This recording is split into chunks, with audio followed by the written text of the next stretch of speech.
ভাই ডিট করতেছে আপনারা যা বলবেন তাই কোনো প্রশ্ন নাই আপনারা তো প্রশ্ন করেন না আমাদের ব্যক্তিগত চিকিৎসক করে দেব আপনাদের হ্যালো লাইট দিতে নালে গাড়ি হেডলাইট হ্যাঁ না ছবি না সবাই পিছনে দাঁড়ান একটা এক হাত দিয়ে লাইট করতেছেন আর একটা দিয়ে আমরা এমসিআর কে রেকর্ড দিতে বলো সম্ভব না তাহলে আমি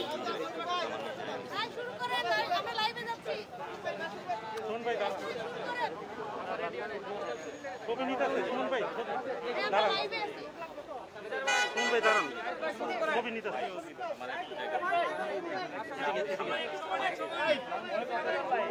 রামদা ধরো দুইজন দুই জায়গায় দাঁড়াও আরে সবাই ভাই ব্রিফিং শুরু হ্যাঁ ফিট পাইছেন না ওসমান ফিট আপনি একটু আরে মোবাইল দিস না সবাই কি আছে ছবি তুলতেছি কি আছে হ্যালো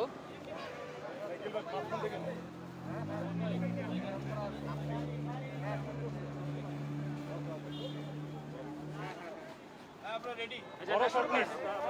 রোল বড় শট নে বড় শট শুরু করুন এর মধ্যে লাইভ অলরেডি বিসমিল্লাহির রহমানির রহিম দোকান লাগবে না তুমি দাও আমার সম্মানিত সাংবাদিকবৃন্দ আসসালামু আলাইকুম আপনারা জানেন যে বিএনপি চেয়ারপারসন দেশনেত্রী বেগম খালেদা জিয়া গত 27 তারিখ মধ্যরাত্র থেকে এবার কেয়ার হাসপাতালে তার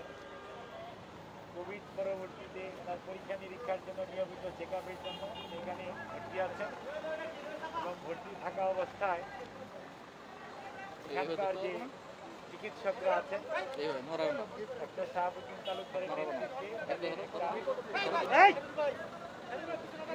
ডক্টর শাহাবুদ্দিন তালুকদারের নেতৃত্বে 10 সদস্যের একটি মেডিকেল বোর্ড ওনার চিকিৎসা করছেন এবং ওনার চিকিৎসা যথাযথভাবে চলছে। আজকে আর্লি মর্নিং অর্থাৎ সকাল ভোরের দিকে উনি একটু শ্বাসকষ্ট অনুভব করেন। উনি যখন শ্বাসকষ্ট অনুভব করেন চিকিৎসকরা ওনাকে পরীক্ষা নিরীক্ষা করার পর ওনাদের সম্মিলিত সিদ্ধান্তে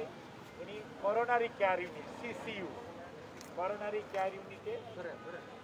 এই ডাক্তারদের অধীন উনি চিকিৎসাধীন আছেন এবং উনি আপনাদের মাধ্যমে আমরা দেশবাসীর কাছে এবং আপনাদের সবার কাছে অনুরোধ করব যে ওনার রোগ মুক্তির জন্য আপনারা মহান রাব্বুল আলামিনের কাছে ওনার জন্য দোয়া করেন। আপনাদের সবাইকে কি কারণে শ্বাসকষ্টটা হলো পোস্ট কোভিড কি কারণে শ্বাসকষ্ট দেখা দিল আমি আপনাদের জানার জন্য বা জ্ঞাতার্থে জানাতে চাই। আপনাদের বুঝতে হবে যে মানুষের যে কোনো সময় যে কোনো পরিস্থিতিতে শ্বাসকষ্ট হতে পারে। ওনার সমস্ত পরীক্ষা নিরীক্ষা চলছে এবং সেগুলো এখানকার কালেক্টিভ এবং সেই করার সাথে সাথে ওনারা আমাদের সংশ্লিষ্ট দেশে বিদেশে যে কনসালটেন্ট আছেন সবার সাথে আলাপ আলোচনা করে পরীক্ষা নিরীক্ষা হচ্ছে। পরীক্ষা নিরীক্ষার পরবর্তীতে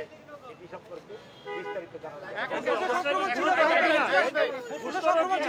সে সংক্রমণ থেকে কি শ্বাসকষ্ট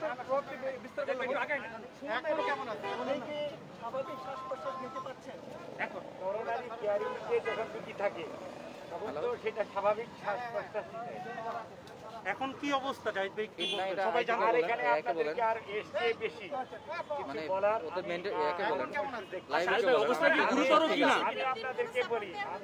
আমি জাস্ট কয়েক মিনিট আগে ওনার সাথে দেখা করে আসছি। আমি ওনার সাথে কথা বলে আসছি উনি কেমন আছেন ঠিক আছে। যাই ভাই কোভিড টেস্টিং করা হয়েছিল কোভিড টেস্টে কি উনি কি পজিটিভ বা নেগেটিভ আসছেন কিনা আপনাদেরকে ধন্যবাদ। ওকে ভাই শেষ হয়ে গেছে তো কথা বলে আসছেন কি হলো ভালো আছে